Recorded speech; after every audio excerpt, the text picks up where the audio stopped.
Before I came to Islam, my life was really kind of focused on drink, drugs, having fun. The whole kind of purpose of life was just to have fun, have a laugh. And it's just a way of kind of making your life bearable until you die. I tended to kind of be in a kind of heavy metal crowd, hanging around a lot of people with similar interests, which weren't always the best company to keep.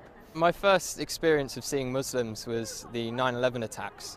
I remember I was quite young at the time and I wasn't completely aware of what was going on. In fact, I ran to one of my friends after seeing the news report and I told him that the tourists had declared war on America because I'd never heard of terrorists before.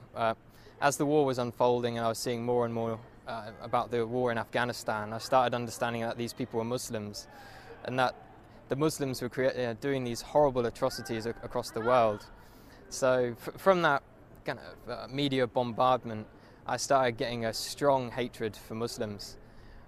So much, in fact, I tried to join the army 3 times with the goal of wanting to go over there and kill as many of these people as I could, to do my bit for the country and to make it a bit safer for my family.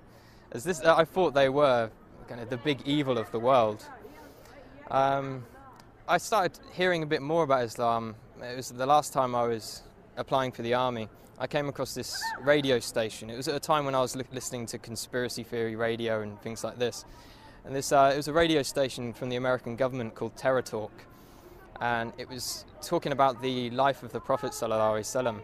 And it just didn't sound right to me that people would follow him from all these evil things they were saying about him.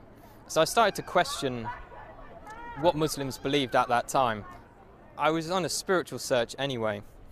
At the time I was looking into Norse mythology and paganism, and one of my friends turned to me and said, before you decide on this paganism thing, have a look around a bit more. So I came across kind of Muslims on the internet. I think one of the first people I saw on the internet was Baba Ali. And he broke the stereotype of Muslims for me.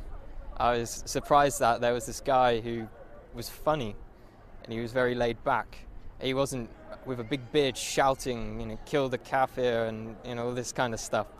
And then I eventually picked up the Quran from my college. When I had it, I actually thought I was picking up a terrorist handbook, and I was a bit worried that MI5 were going to come after me as soon as they saw me take it out of the library. But as soon as I started reading the book, it hit me immediately. And I couldn't stop reading it. It sank deep into my heart. And as I kept continuing through the different surahs, I remember reading about the people in the fire having boiling water to drink, burning their throats.